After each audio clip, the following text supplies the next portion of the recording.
Оваа недела црквата ја посветува на жените мироносици, а Евангелието ни ги дава ликовите на Јосиф Ариматејски и жените мироносици како пример за храбри сведоци на воскресението Христово. Храбри луѓе кои денес му се потребни на светот за да сведочат за воскреснатиот Господ. Јосиф бил член на Советот, истиот тој Совет кој го осуди Исус. И тој јавно го побара од Пилат телото Исусово за погреб.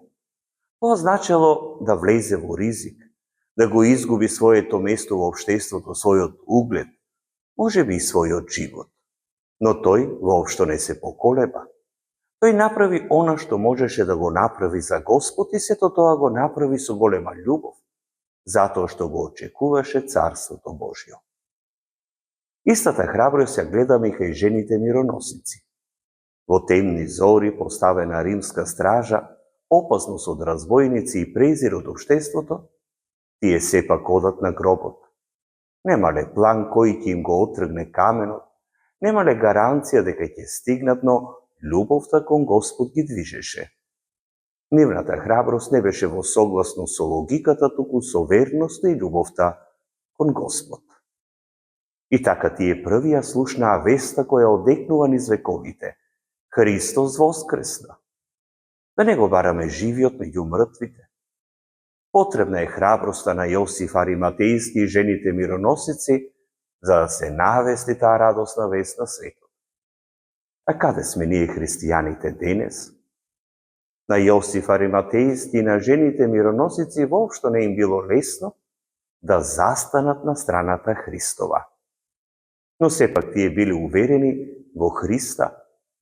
Били уверени дека тој е Месијата, дека навистина воскресна. И оделе со вера напред, зашто верата понекогаш бара да се оди во неизвестност, во несигурност, низ темнина, но со надеж дека Христос ќе не осветли со неговото преобразено и воскресно тело. И ние денес сме повикани на истата храброст. Храброст да бидеме христијани дури и кога тоа не е популарно. Храброст да се спротиставиме на неправдата, да помогнеме на сиромашните, да простиме кога најтешко, да бидеме глас за оние без глас, да ја сведочиме верата со дела дури ако не знаеме кој ќе го отргне каменот. Ова Евангелие е повик до сите нас да ја преиспитаме сопствената вера. Дали нашата љубов кон Христа е доволно храбра да излеземе надвор од рамките на удобното и општо прифатеното?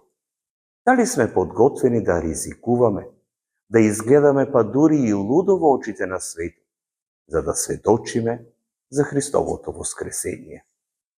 Нивната храброст денес нека биде пример за нас. Кога ќе се соочиме со страв, со неизвестност, со камен пред гробот, да не се повлекуваме, туку да одиме напред со вера, знаејќи дека Христос е жив, тој е со нас.